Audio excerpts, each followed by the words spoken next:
Então, aquilo que o seu paciente viu e que fez com que ele lembrasse de algo ruim que ele passou. Eu já tive paciente de que só de ver maçanetas douradas entrava em crise de ansiedade.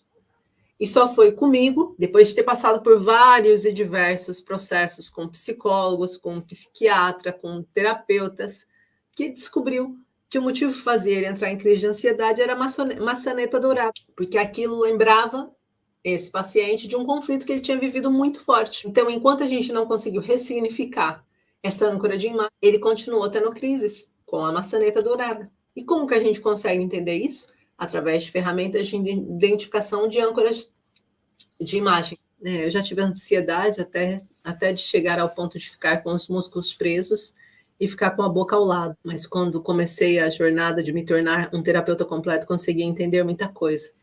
Isso às vezes é muito importante, né, Rui? A gente conseguir compreender que o ser terapeuta, você aqui é um caso 2, aquela terapeuta que primeiro eu vim para esse chamado de terapeuta, esse chamamento, para me curar. E tem muitas pessoas que começam esse caminho por esse motivo. E tem outros que começam por profissão, outros que começam pela família. Mas é muito importante a gente entender esse caminho que a gente vai seguindo, né? O quarto ponto e a quarta pergunta aqui: é possível curar a ansiedade e depressão de vez? Gente, apesar da fala curar ser uma palavra que gera muita controvérsia e gera muitas questões, né? Inclusive, todas as vezes que a gente usa a palavra cura, a gente é suposto a live sai do ar, os criativos, os conteúdos que a gente cria saem do ar, porque é uma palavra realmente forte e parece que é uma palavra que traz uma ideia de que você vai chegar num lugar que você não chega. Mas o que eu posso dizer para vocês é que sim, é super possível.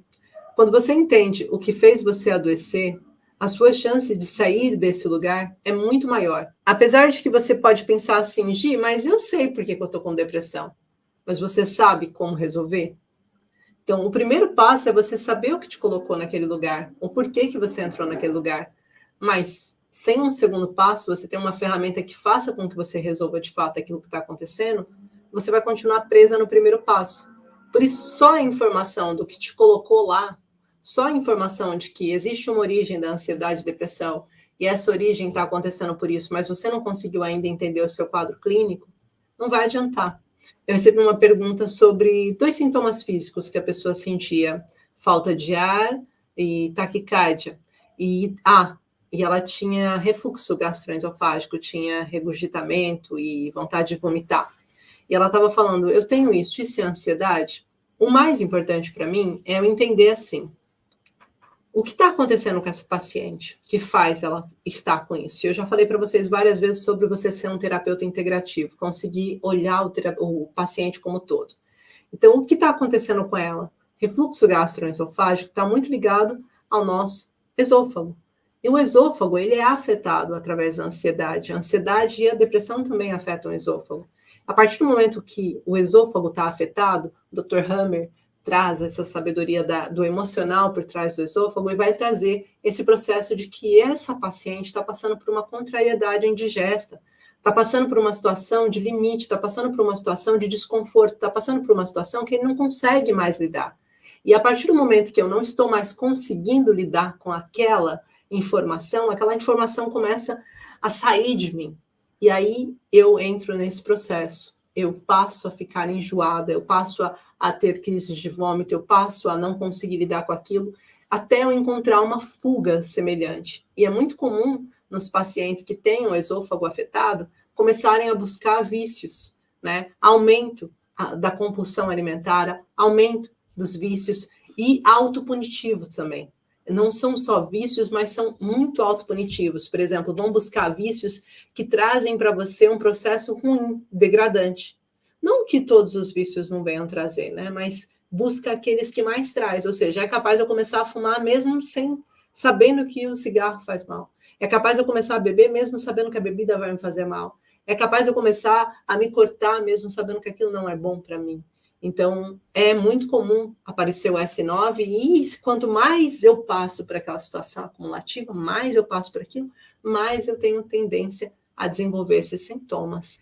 Então, esse é o ponto que eu quero dizer para vocês. É possível, sim, eu deixar de ter ansiedade e depressão. Olha, eu tive dos 12 aos 17 anos, esse período da minha vida, crise de ansiedade e ataques de pânico. A partir do momento que eu consegui identificar, desativar os gatilhos emocionais que faziam com que eu tivesse crise de ansiedade, ataque de pânico, e o meu ataque de pânico era muito forte, ao ponto de ter se tornado uma epilepsia. A partir dos meus 19 anos, né, eu tive dos 15 aos 17, mais ansiedade e ataque de pânico, porque depois os outros 2 quase sempre virava epilepsia. Por isso que eu não falo dos outros 2 anos, mas a partir de quando eu consegui desativar os gatilhos, eu nunca mais tive crise de ansiedade, eu nunca mais tive sintomas iniciais de crise de ansiedade, sensação de, meu Deus, eu acho que eu estou morrendo. Sabe, aquilo tudo que eu sentia ficou para o passado. E eu sei que eu não tenho mais. Por quê? Porque eu aprendi como entender, decifrar, identificar os gatilhos, desativar os gatilhos e fazer com que eu pudesse viver de uma forma livre. É isso que eu desejo que você alcance e que você possa entregar para os seus pacientes também.